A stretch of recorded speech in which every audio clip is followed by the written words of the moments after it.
Dear Patriots, before the news starts, please subscribe to our patriotic channel by clicking the subscribe button.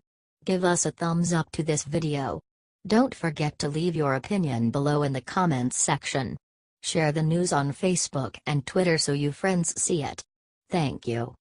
Conservatives floored by Trump's gun control lovefest. Minutes into Donald Trump's renegade embrace of the left's wish list for gun control, Republican Representative Warren Davidson's phone lines blew up. "What is Trump doing?" texted one angry constituent from his conservative Southwest Ohio district, according to Davidson. "You've got to stop this," demanded another. "That can't be real," Davidson recalled thinking as his supporters, all Trump enthusiasts, unloaded on the president. Then he reviewed the full video clip. "I was like, you were kidding me, right?" he said in an interview. "It was a bit shocking." Trump threw decades of party orthodoxy on gun rights out the window on Wednesday, as he mused aloud about enacting a comprehensive gun control package and said due process should come after guns are taken away from dangerous people. The response on Thursday among congressional Republicans was a mix of disbelief, denial and outrage. The GOP has its rifts on hot-button issues like immigration and health care. But its devotion to expansive gun rights has been close to absolute. As Senator John Thune, RSD, put it, "Everyone says it's the NRA that explains the GOP's devotion to the cause. No. It's your constituents. Most of the ideas will not improve safety of our schools and protect our kids," said Senator Steve Daines, Republican Montana, a staunch gun rights advocate. "When it comes down to it, his administration will have a problem," Representative Dave Brett, Republican Virginia, said of Trump's call to increase the age for some firearm purchases or to seize weapons in some cases without a court order. But Trump is still president. So they were more prone to rationalize or explain away his apparent openness to an assault weapons ban and more background checks, among other items on gun control advocates' policy menu, than to go after him directly. Maybe Trump didn't mean what he said, some of them mused, or perhaps had been misunderstood. Others held out that he would come to his senses and quickly end his flirtation with Democrats. That was yesterday. This is today, said Senator Roy Blunt of Missouri, a state that overwhelmingly supported Trump. "Anytime you have somebody wanting to take away life, liberty or property without due process, that is a concern," added Senator Mike Lee, Republican Utah. "I would like to figure out what he meant. I don't know how much thought he put into what he actually was saying, in terms of the details of it," offered Senator Shelley Moore Gapito, RW. Virginia. Republicans have adopted a strategy of not necessarily taking what Trump says in showman mode at face value. Meeting with Democrats and Republicans at the White House in January, he talked up liberal immigration proposals only to backpedal later, when conservatives howled. It doesn't do much good, Republicans reason, to attack the leader of their party over a position he might not hold for more than a couple of days. And practically speaking, it will be nearly impossible for Congress to pass much more than a bill to improve background checks, given the hardened GOP opposition. Even a modest background checks bill is being held up by Lee and like-minded conservatives, who say it would trample the due process rights of veterans. Senate Majority Leader Mitch McConnell, RK, has balked at a guns debate in the immediate aftermath of the massacre of 17 people in Florida, a delay that could sap the energy of gun control activists. If he embraces some of the things he talked about yesterday, a lot of folks up here on our side are not going to be for some of that stuff, Thune said of Trump's gun push. While Republicans think it's important to discourage the president from upsetting his rural, gun-loving base, most have taken to privately registering those feelings of discomfort with the White House rather than dressing down the president publicly. It's a courtesy they never extended to President Barack Obama after his calls for tougher background checks. Instead, most Republicans spent Thursday highlighting the problems with Trump's seeming support for proposals advocated by the likes of Senators Dianne Feinstein of California and Chris Murphy of Connecticut.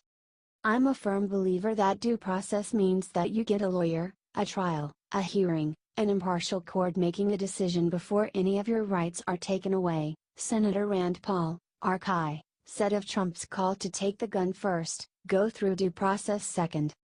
House Freedom Caucus founder Jim Jordan, Republican Ohio, similarly shied away from criticizing Trump personally, while firmly rejecting the bulk of the ideas the president floated Wednesday. Jordan emphasized similarities with Trump's viewpoints on arming teachers, and turned his criticisms toward Democrats instead of the White House. On the most fundamental level in Florida, we had the most systemic failure of government to deal with this bad guy, and now we're supposed to say the answer is more government? He asked. The premise that so many on the left have, so many Democrats, I just don't buy into that premise. But didn't Trump buy that premise? All I know is the answer is not more government, Jordan replied. There's a smaller faction of Capitol Hill Republicans who've attacked the president personally on guns. Representative Thomas Massie, RCI, who leads the House's gun caucus, tweeted Thursday that like liberals, at Real Donald Trump mentions Columbine, Pulse, Sandy Hook to motivate gun control, but totally ignores how guns were acquired, Columbine, straw purchases, Pulse, registered security guard, Sandy Hook, stolen. Disgraceful. There were a few Republicans who applauded Trump. They included Senators Jeff Flake of Arizona and Pat Toomey of Pennsylvania, who are pushing proposals to raise the age limit for buying some rifles and to enforce background checks for internet and gun show sales. He was enthusiastic about it, beamed Toomey after Trump lavished praise on his background checks plan. The pair of GOP senators and some Democrats, meanwhile, held out hope that perhaps Trump could finally break the entrenched politics of gun control by getting behind common-sense regulations. It's one thing when a Democratic president calls for stricter gun rules, it's a different equation when a pro-NRA Republican president does so. There's no one concerned about Donald Trump taking their Second Amendment rights away, Manchin said. That still might be wishful thinking. Senators said Trump would struggle to move all but a handful of Republicans in the Senate. And in the more conservative House, prospects for new gun laws look even bleaker. There's no changing minds, said Senator Jim Inhofe, Republican Oklahoma.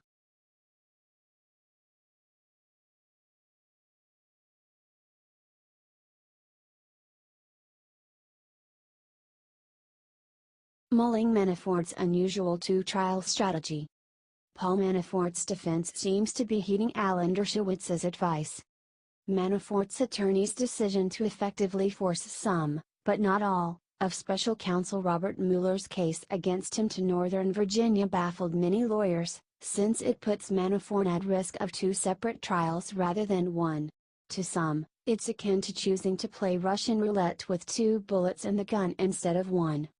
However, because the Alexandria-based federal court's rocket docket is known for providing quick trials, there's a possibility that Manafort could get to trial on bank and tax fraud charges in Virginia before the September 17 trial date set Wednesday by Judge Amy Berman Jackson in Washington in the original case, now scaled back to focus on money laundering and failure to register as a foreign agent.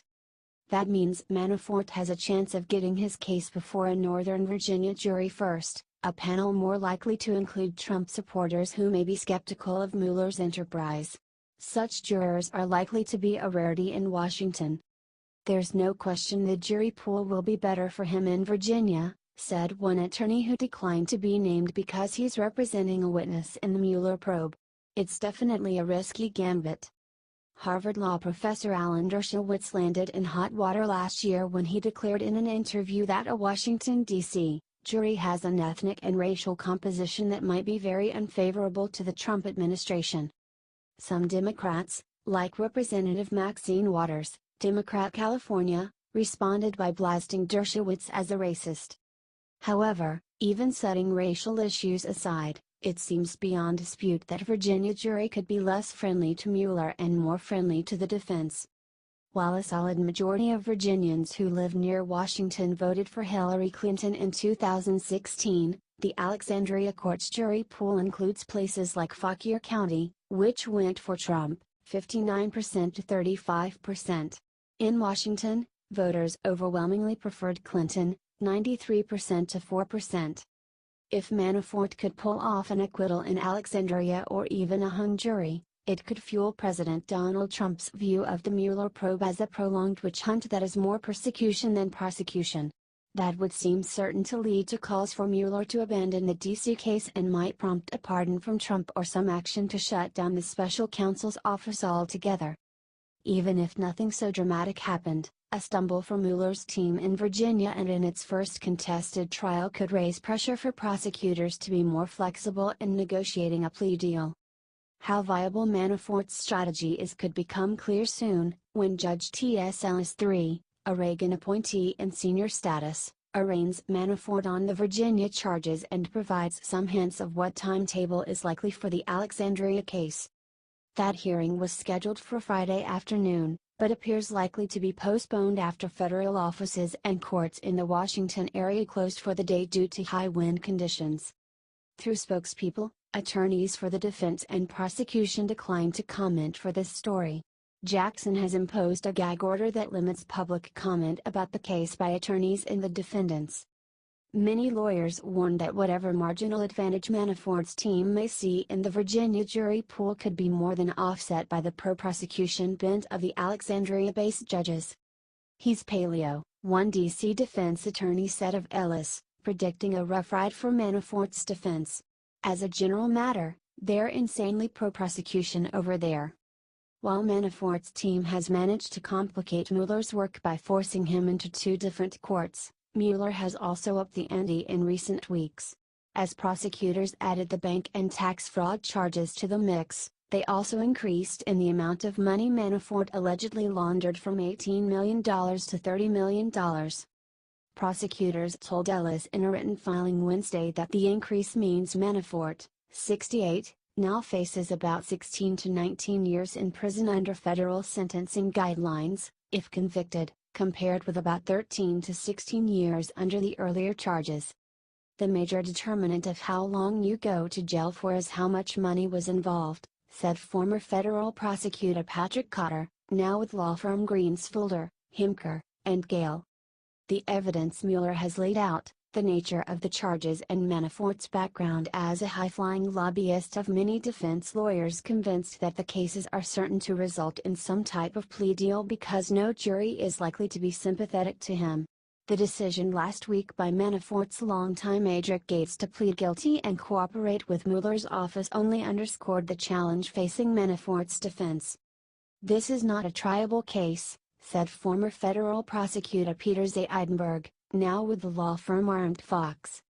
However, one factor that makes the Manafort case different from other white-collar cases is what some view as the possibility of a presidential pardon.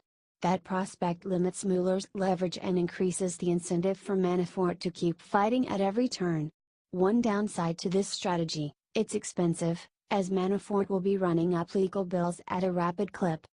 Manafort does have another option that would limit Mueller's office to a single trial: try to move the entire case to Virginia for convenience. Jackson noted that prospect Wednesday, but neither side's lawyers weighed in on her comment. In terms of sheer numbers, Manafort now faces 18 counts in Alexandria and just 5 in Washington. He could argue that with the bulk of the charges pending in Virginia, it's a more logical forum for the case and that having one trial would promote judicial economy. Indications that the Alexandria federal court's docket would allow a speedier trial could also bolster such an effort, since docket crowding is one factor judges typically consider. There's certainly an argument for consolidation here, and I think either court would be open to transfer for the purpose of trying this whole thing once, said one prominent defense attorney, who asked not to be named because of his firm's connection to the case. At the moment, though, there's no indication that Manafort's defense will make such a request. And whether to grant it would be at Jackson's discretion. She and Manafort's chief defense lawyer Downing have had a series of prickly interactions in the courtroom, suggesting she might view such a move as gamesmanship by the defense, especially since Manafort's team had the option to agree to a consolidated trial in Washington. I think she will be less likely under those circumstances to agree, if that offer was on the table and they said no, the defense attorney said. Andres seemed to drive that point home at Wednesday's hearing, bracing for future defense complaints about the dueling trials and perhaps even the possibility of a transfer motion. Judge, this is by no way in any means criticism of the defense. But as you know, we anticipated some of these issues and offered the defense the opportunity to waive venue in the Eastern District of Virginia, and they decided not to, which is obviously their right, he said. The prosecutor also took time to reiterate, even after Jackson set the September trial date, that Mueller's team, which originally proposed a May trial date, is eager to get the case to trial quickly. Just for the record, the government is ready to go to trial and wants to go to trial as soon as possible, Andres said. Some news coverage of the Virginia indictment said Mueller had little choice to split the case up because defendants facing a criminal tax evasion case have the right to be charged in their home district. But the law on that point is nuanced. After a series of cases that prosecutors were forced to pursue in 2 or more places, including the Watergate Special Prosecutor's case against President Nixon's tax lawyer Frank DeMarco, Congress changed the venue provision in 1984 to apply the home district rule only in cases in which the sole charge stemmed from filing of a false tax return. Former federal prosecutor Lori Levinson said that, as a result of the change 3 decades ago, the perception that tax cases have to proceed near a defendant's home is not fully accurate. In a 1987 case stemming from the savings and loan crisis, she won a ruling keeping an 11-defendant case in Los Angeles in that city, despite efforts to split it up. In Manafort's case, prosecutors' ultimate decision to file the tax and bank fraud charges against him in Virginia seems to turn not on the special rule for locating tax cases, but on the more basic problem that prosecutors don't have evidence that acts relating to those specific crimes took place in Washington. The special counsel's office proceeded before the grand jury in the Eastern District of Virginia because, based on our current evidence, venue for these charges does not exist in the District of Columbia, prosecutors wrote last week in a filing formally notifying Jackson of the Virginia indictment.